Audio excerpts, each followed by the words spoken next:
오늘은 미국 역사에서 어떤 날로 기억될까요? 극단의 분열과 또 코로나19라는 대혼돈 속에서 조 바이든 대통령이 미국의 제46대 대통령으로 취임했습니다. 세 번의 도전 끝에 미국의 최고령 대통령에 등극한 바이든은 트럼프 시대와의 단절을 예고하고 있습니다.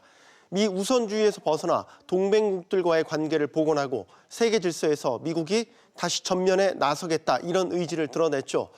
그러나 미국 우선주의의 탈피는 바이든식만의 또 다른 미국 우선주의가 될 것이란 전망이 팽배합니다. 특히 중국과의 무역 통상 전쟁, 이를 넘은 패권 경쟁은 계속될 것이고 우리에게 새로운, 어쩌면 더 까다로울지 모를 환경이 닥칠지 모른다는 두려움도 있는 것 같습니다. 바이든 시대, 우리 경제의 기회와 위기는 무엇인지 짚어보는 시간 갖겠습니다. 양준석 가톨릭대학교 경제학과 교수 자리했습니다. 안녕하십니까? 안녕하세요. 밤사이 혹시 취임식 보셨는지 모르겠습니다. 부분적으로는 봤습니다. 어떻게 보셨습니까? 지금 가장 계속 강조한 것은 통합으로 그렇게 강조를 했고요. 그렇게 해서 취임사 같은 경우도 본다면은 거의 대부분의 내용은 미국 국민들한테 표시했고, 그 다음에 첫째 통합을 강조했고, 계속 통합은 강조하고 있어요. 그 다음에 진실도 강조하더라고요. 트럼프 지지자들이 지금 뭐 그렇게 구체적으로 노골적으로 얘기하지는 않았지만은 그래도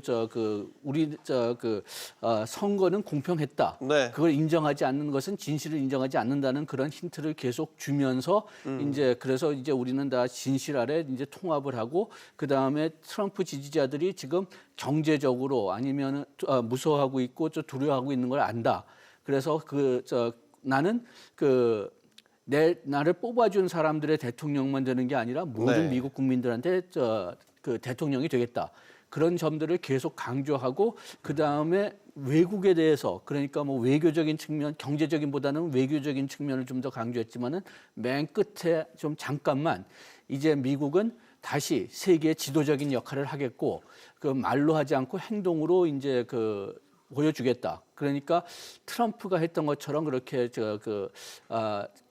미국 그렇게 노골적인 우선주의가 아니고 그냥 어떤 윤리적으로 지도를 하겠다.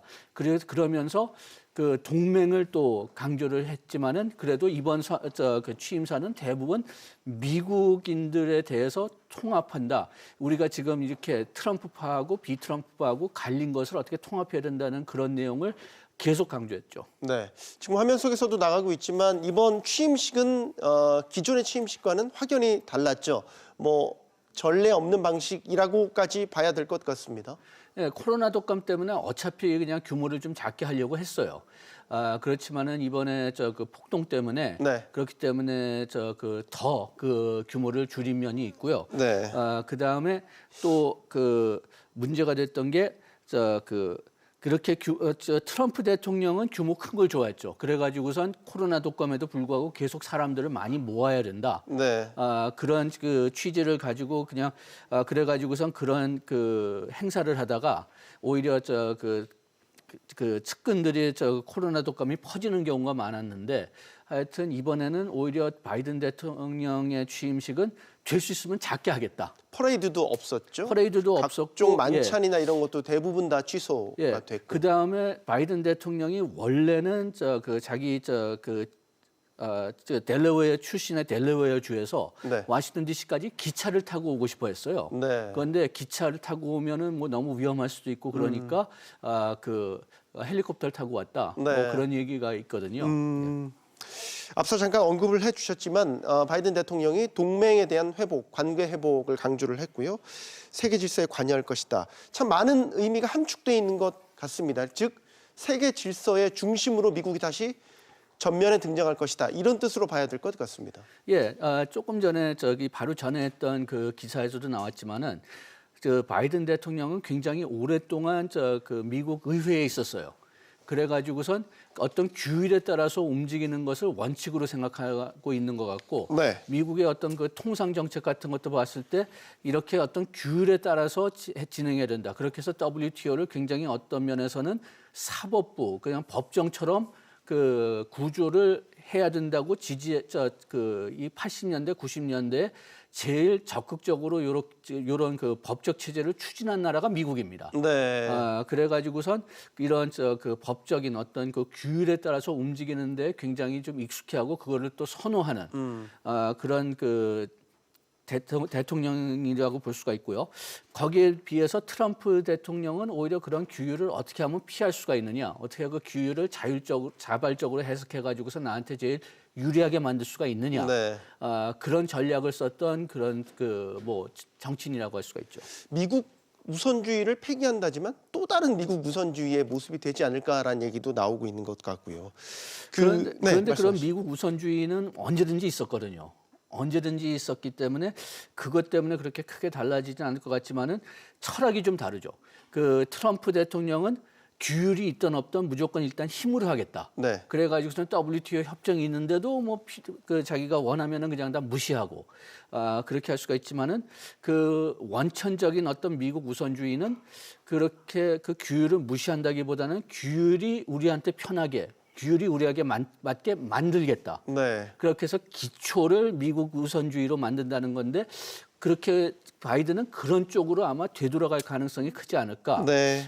WTO 체제로 돌아간다는 얘기는 좀 암시를 했지만은 그렇지만 또 WTO에 어떤 개선이 있어야 된다는 얘기도 했거든요. 그리고 미국이 아직까지는 GDP가 가장 높은 나라니까 미국이 이런 제도에 반영할 수 있는 힘도 제일 커야 된다는 얘기도 했고요. 그 보통 우리가 대통령 취임식 하면 전임 대통령과 이제 새로 임명될 대통령이 악수도 하고 정권 교체한 그런 모습을 보여주는 게 아주 일반적인데 트럼프 대통령 예고한 대로 본인만의 퇴임식을 갖고 플로리다로 떠나버렸습니다. 152년 만에 네. 전임자 없는 취임식이 이제 우리가 보게 된 셈인데 멜라니아 역시 이 퍼스트 레이디에게 전화 한 통 하지도 않았고 이런 모습을 보면 통합이라는 걸 강조를 하긴 했지만 아직은 먼 길이 아닌가 이런 생각도 들고요.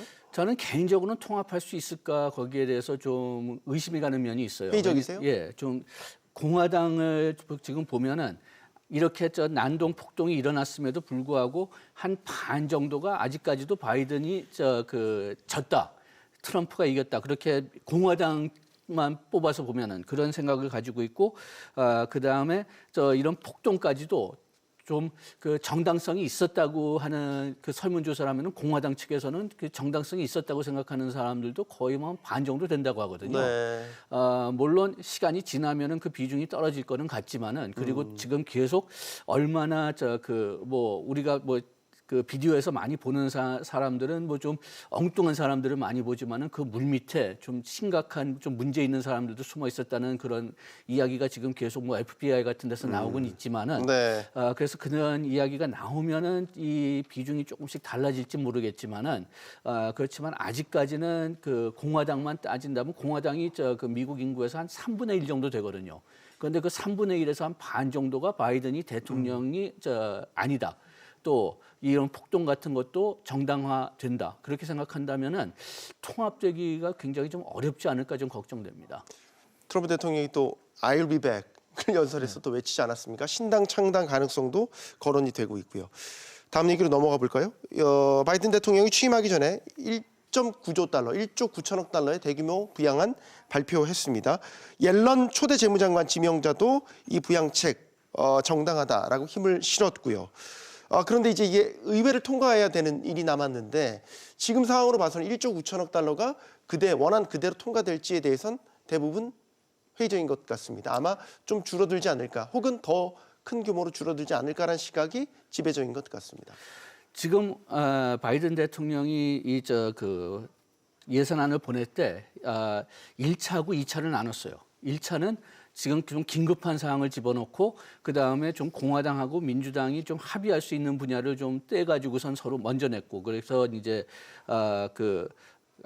가구들에 대한 지원 그리고 또 그 백신 그 배포에 대한 필요한 재원 이런 것들을 여기에 1차에 포함시켰고 2차에는 좀 공화당이 받아들이기 좀 어려울 거다. 네. 그런 사항들을 집어넣어서 아주 대규모 인프라 사업이나 뭐 그런 것은 다 2차로 밀어놨는데 지금 작년 12월에 그 역시 비슷한 지원책을 본다면은 그 공화당은 1조 달러 이상은 안 된다는 주장을 계속 했었거든요. 네. 그렇게 해서 그때는 일단은 빨리 통과시킬 수 있는 건 빨리 통과시키자 그런 식으로 했는데 지금도 이제 그 비슷한 논리를 다시 가지고 오는 거고 그다음에 또 그 재정 적자가 또 너무 심해진다 그런 논리를 가지고서 이제 요 예산을 좀 축소하려고 하는 건데 상징적으로 뭐 어느 정도 축소될 가능성은 있다고 봅니다. 네. 그리고 그 대신 이제 1차에서 통과시키지 못한 것을 2차에 집어넣을 수 있는 그런 방안도 생각할 수가 있으니까요. 2차는 공화당한테 일단 통과시킬 수 있는 기회를 주지만은 만약 공화당이 통과시키지 못한다면 민주당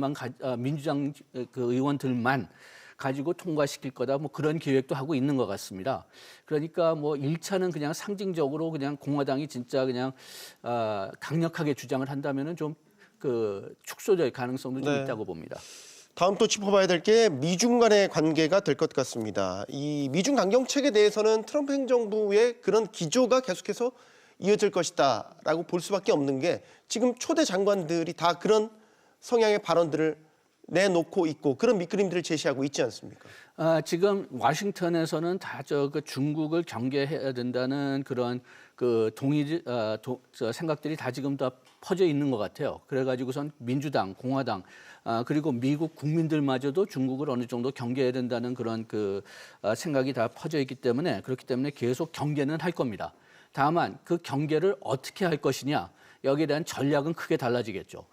트럼프 같은 경우는 아까 좀 얘기했지만은 일단은 힘으로 한다. 그 다음에 자기 편의로 한다는 면이 좀 있었어요. 그래가지고선 그 임기 초기에 중국을 강력하게 공격하다가 그 GT 같은 경우는 처음에는 지금 화웨이 같이 그냥 죽여버리겠다고 했다가 그다음 다시 중국에 너무 불쌍하니까 좀 살려주겠다는 그런 얘기도 했었고 그 다음에 그 중국을 굉장히 압박하다가 트럼프 회사가 그 어떤 상표권 같은 것을 중국 정부에서 승인해 준다고 하니까 그러면은 또 그냥 또 제재를 좀 약화시킨 면도 있었고 그런 식으로 어떤 면에서는 굉장히 좀 자기 기분에 따라서 임의적으로 정책을 강화시키거나 약화시킨 게 있는데 바이든은 아까 얘기했지만은 규율주의니까 네. 그러니까 규율에 따라서 한다면은 일관성 있게 좀 예측성 있게 하고 안 한다면은 그 어떤 구실이 없다면은 안 하는 하고 싶을지는 몰라도 구실이 없으면 안 하는 그런 전략을 택할 것 같고 그렇게 전략을 또 해야지만 동맹 국가들이 또 따를 수가 있죠. 그래가지고선 그 전략은 상당히 많이 달라질 것 같습니다. 이게 이제 아직은 뭐 뚜껑이 열린 건 아니지만 동맹 국가의 관계를 강조하면서 대중 압박 기조가 계속된다라고 한다면 우리 같은 대한민국의 입장에서는 어떻게 보면 더 복잡한 함수 앞에 놓이는 것 아닌가라는 생각도 듭니다. 좀 예측 가능성이 높으니까 그냥 우리가 그 트럼프 대통령의 기분을 파악할 필요까지는 없을 것 같은데 그렇지만은 중국에 대해서 압박을 할 수 있는 어떤 정치적인 범위라고 할까요? 그건 훨씬 더 넓어질 것 같습니다. 왜냐하면은 바이든도 그렇고 민주당도 그렇고 그 인권주의나 홍콩 보호 대만 보호 네. 여기에 대해서는 그 훨씬 더 포괄적인 그런 생각을 가지고 있거든요. 그래가지고선 그 트럼프의 미국 우선주의에는 미국한테 이익이 되면은 뭐 인권주의 같은 거 볼 수도 있고 안 볼 수도 있다고 하지만은 그 바이든 대통령은 그런 데에 대해서는 훨씬 좀 더 일관성이 있는 그 제압을 할 거고 그렇게 되니까 우리나라가 과거에서 그 트럼프 행정부에서는 뭐 인권 문제 때문에 미국 제재를 따라가야 된다 그런 걱정은 없었지만은 이제는 그런 걱정도 아마 해야 될 겁니다. 산업별로 본다면 예를 들어서 친환경, 뭐 전기차가 대표적인 거고 에너지 이런 분야가 바이든 시대에 소위 말해서 뜰 것이다, 각광을 받을 것이다. 라고 얘기를 많이 하지 않습니까? 동의하십니까? 어느 정도 동의합니다. 왜냐하면 지금 오바마의 민주당을 본다면은 민주당이 굉장히 좀 뭐라고 할까 범위가 넓은 당이 됐어요. 공화당이 하도 그냥 줄어들었기 때문에 그렇게 되니까 그 중도층이 있고 그 다음에 좀 뭐 극진보파가 있는데 극진보파들한테는 이 환경 문제, 그린 뉴딜 같은 게 굉장히 중요하거든요. 네. 그런데 지금 그 통합으로 가기 때문에 바이든 대통령이 아마 그 극진보파들보다는 그 중도파의 이야기를 좀 더 많이 들을 거고 그렇기 때문에 극진보파가 벌써부터 좀 걱정하고 있습니다. 우리들이 무시되지 않을까. 네. 그렇게 해서 이 극진보파들이 가장 관심 있는 이슈 중에 하나가 이런 환경 정책이기 때문에 이 극진보파들을 다른 데서는 잘 못 들어주니까 좀 그래도 환경 정책에 대해서는 좀 줘야 되겠다. 그래가지고선 환경 정책을 강화시킬 가능성이 상당히 크죠. 네, 바이든 시대의 위기와 기회는 무엇인지 양준석 가톨릭대학교 경제학과 교수와 이야기 나눠봤습니다. 감사합니다.